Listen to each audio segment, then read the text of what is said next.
Assalamualaikum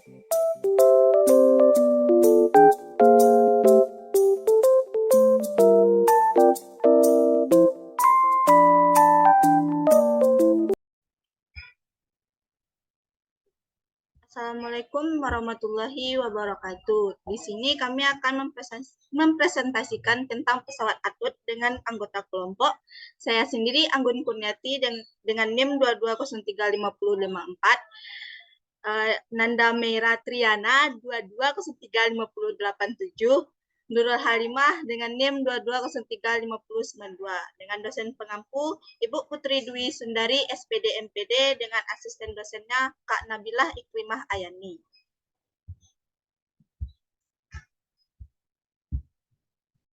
Di sini saya akan membacakan tujuan dari praktikum ini. 1. Menentukan kecepatan dan percepatan benda yang bergerak memenuhi hukum Newton. 2. Menentukan momen inersia katrol. Alat dan bahannya, 1. Alat pesawat Atwood yang terdiri dari tiang berkala, yang B tiang penghantar, yang C-nya 2 beban M1 dan M2, 2 beban tambahan M1 kecil dan M2 kecil. Genggaman G dengan pegas S. 2 stopwatch, 3 neraca teknis. Bahannya kertas grafik atau milimeter. Landasan teorinya, bila suatu katrol hanya dapat berputar pada porosnya yang diam, maka gerakan dapat dianalisis dengan menggunakan gambar. T1 dikurang MG dikurang T2 dikurang N sama dengan A. T1 R dikurang T2R sama dengan TA. Alfa sama dengan A per R. Ini merupakan gambar dari gaya pada katrol dan beban. Percepatan tangensial tepi katrol dan percepatan ini sama dengan percepatan tali penggantung yang dililit pada katrol tanpa selip. Bila suatu benda digantung pada tali seperti gambar di atas, maka percepatan benda adalah A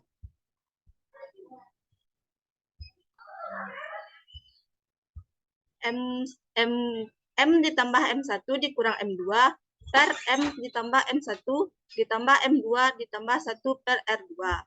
Perhatikan gambar di atas. Jika massa benda tak sama, maka sistem akan bergerak lurus dipercepat peraturan. Dengan mengukur jarak yang ditempuh serta mengukur waktu yang diperlukan, kita dapat menentukan percepatan beban dari percobaan. Jika percepatan telah diketahui, maka dengan menggunakan persamaan keempat, kita dapat menghitung momen inersia katrol. Jika massa beban sama, maka sistem akan bergerak lurus beraturan atau diam. Ini disebut dengan hukum 1 Newton. Jika ada awalnya sistem telah mempunyai kecepatan dalam keadaan bergerak, maka kecepatan awal tersebut dapat ditentukan dengan mengukur jarak tempuh dan waktu tempuh benda. Kemudian tabel pengamatan akan dijelaskan oleh Nanda Meira Triana. Kepada Nanda dipersilahkan. Dan pengolahan data. Yang pertama untuk tabel 1 yaitu jarak AB untuk beban M1. Yang dimana data tersebut kami lakukan selama 5 kali percobaan. Yang pertama yaitu jarak AB dengan jaraknya 15 cm dapati waktu sekitar 0,56 second.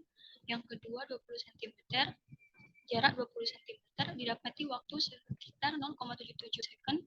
Dan yang ketiga 25 cm dengan waktu 0,87 second. Jarak yang keempat yaitu 30 cm dengan waktu yang didapati 1,06 second. Dan jarak 35 cm didapati waktu sebesar 1,59 second. Nah, pada data ini pengolahan data sebagai yang terlihat di layar berikut. Yang untuk mencari kecepatannya itu kita melakukan jarak dibagi dengan waktu dan nanti berada di angka 0,26 meter per second.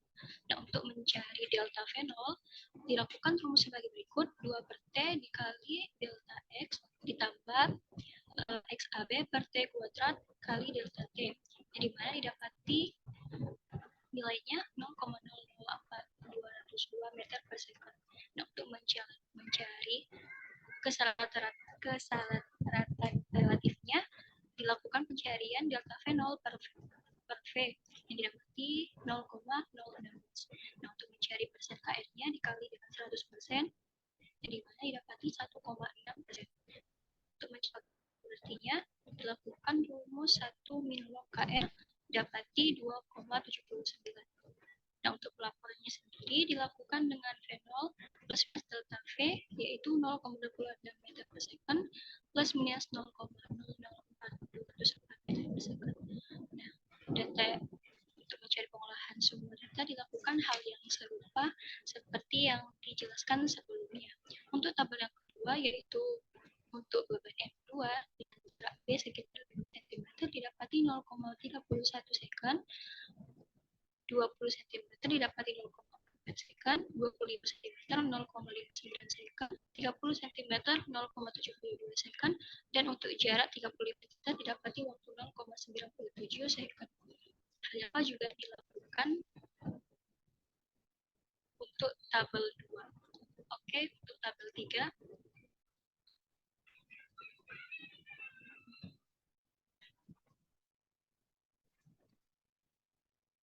Untuk tabel 3 yaitu mencari jarak CA untuk beban M1, di mana dilakukan hal yang sama, jaraknya 15 cm sampai 35 cm, didapati waktunya sekitar 1,12 second sampai 1,94 second.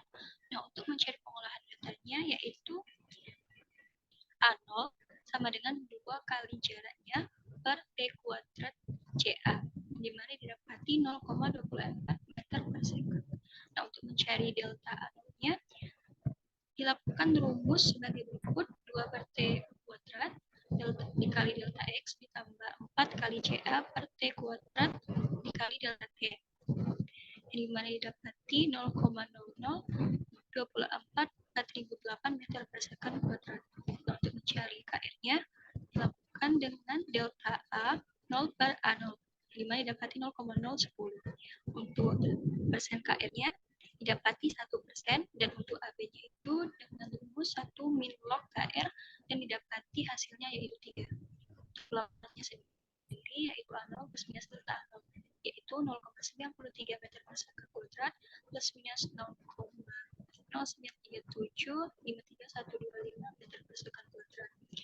Nah, tahap selanjutnya yaitu dengan mencari nilai momen inersia kontrol dengan rumus A0 sama dengan M tambah M1 dikurang M2 per M1 tambah M tambah M1 tambah M2 minus 1 per R kuadrat dikali G. Nah, didapati sekitar 7,0162 gram per meter kuadrat. Nah, hal yang serupa juga dilakukan pada tabel 4, yaitu mencari jarak CA untuk beban M2, di mana jaraknya itu 15 cm sampai 35 cm dengan waktu 0,57 second, 0,82 second, 0,87 second, 1,55 second, dan 1,63 second. Nah, sekian dari saya kembalikan kepada moderator.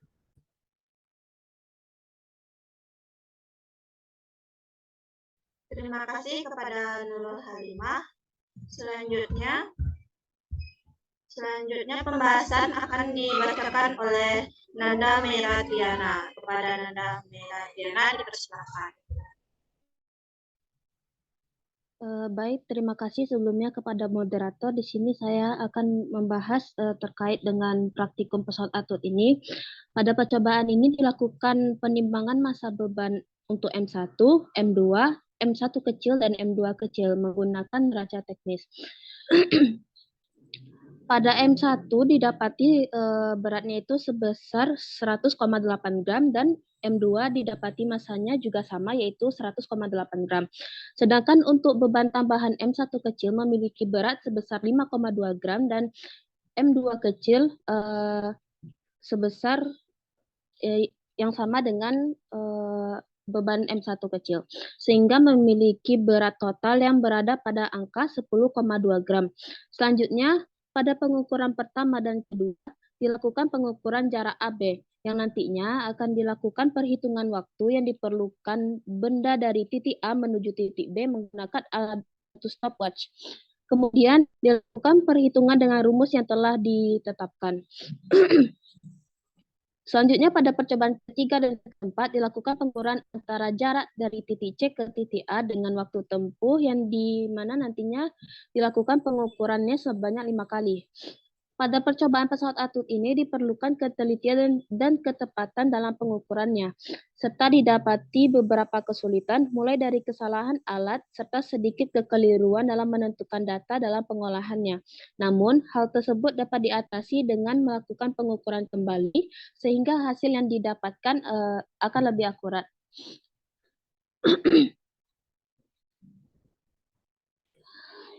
Baik, selanjutnya untuk kesimpulan yang telah dilakukan pada percobaan pesawat Atut ini, yang pertama, melalui pesawat Atut dapat diketahui nilai kecepatan serta percepatan yang bekerja pada sebuah benda.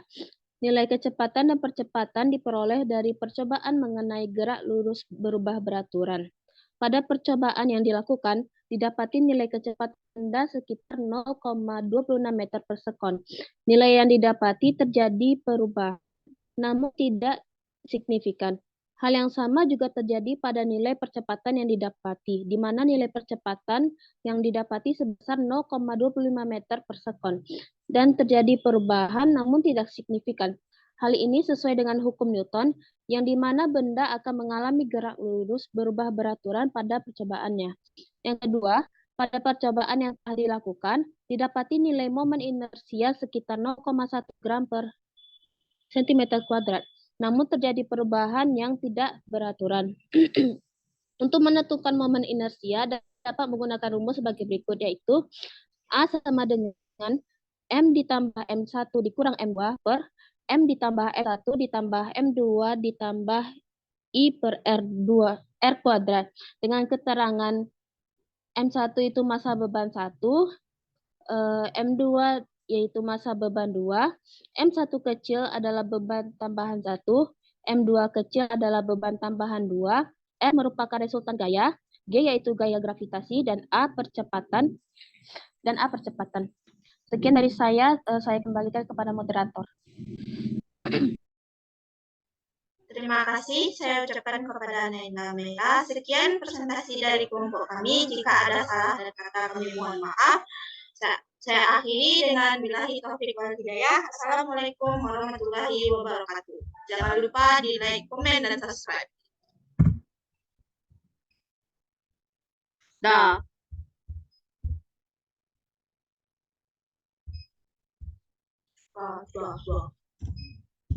Berapa minit itu?